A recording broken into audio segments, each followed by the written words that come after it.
ለመሆኑ በዓለም ላይ ካሉ እጅግ ውብ ሴቶች አንዷ መሆንና በተመሳሳይ ጊዜ ደግሞ የዘመናዊው የዲጂታል አብዮት መሐንዲስ መሆን ይቻላልን? ወይስ ዓለም ውበትንና እውቀትን በአንድ አካል ውስጥ ማየት ስለሚከብዳት አንዱን ለሌላው መስዋዕት እንድታደርግ ታስገድዳለች?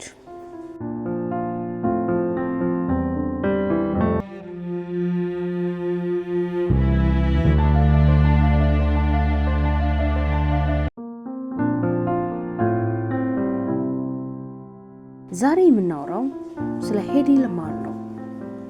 ለብዙዎች እሷ የ1940ዎቹ የሆሊውድ ንግስት ናት።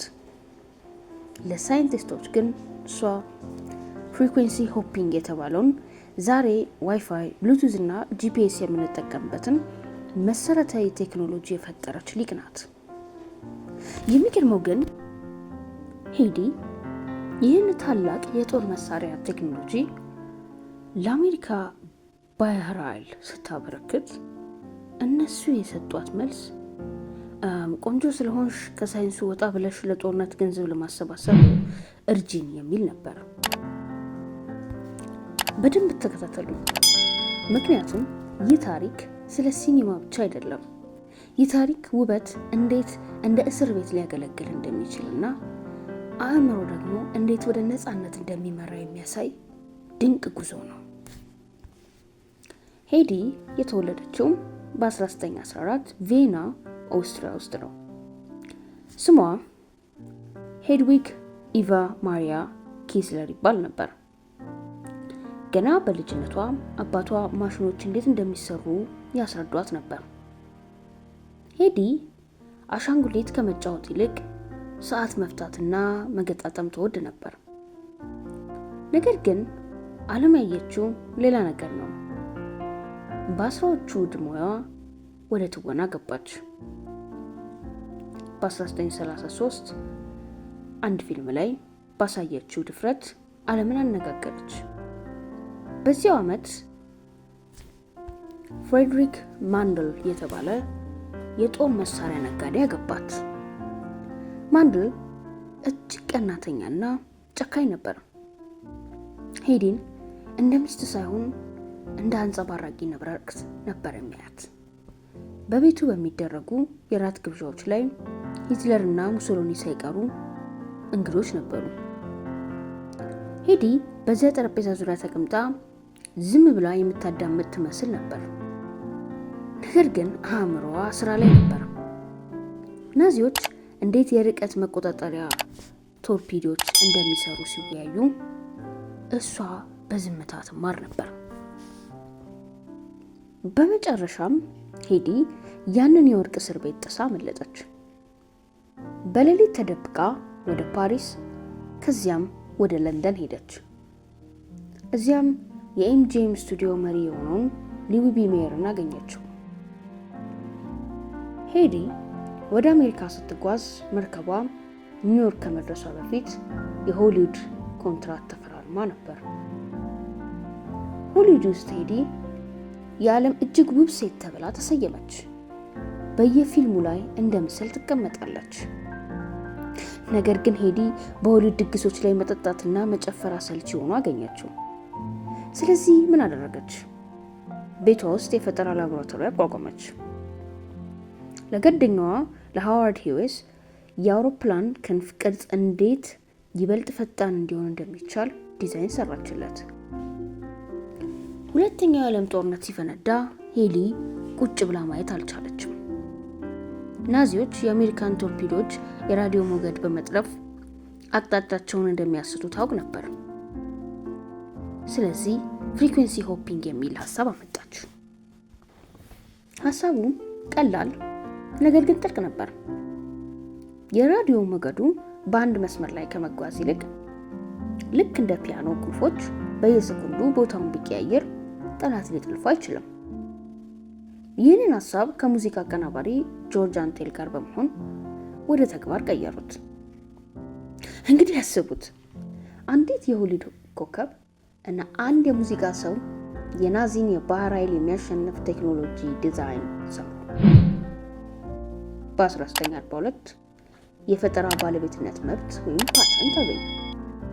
ነገር ግን የአሜሪካ ባይላል ይህ በፒያኖ ወረቀት የሚሰራ ነገር ጦርነት ውስጥ አይሰራም ብለው ናቁት። ሄዲ አዝና ነበር፣ ነገር ግን አላቆመችም። ውበቷን ተጠቅማ ጦርነቱን በገንዘብ ለመርዳት በሚሊዮን የሚቆጠር ዶላር አሰባሰበች። አእምሮዋ ግን በዝምታ ተቀበረ።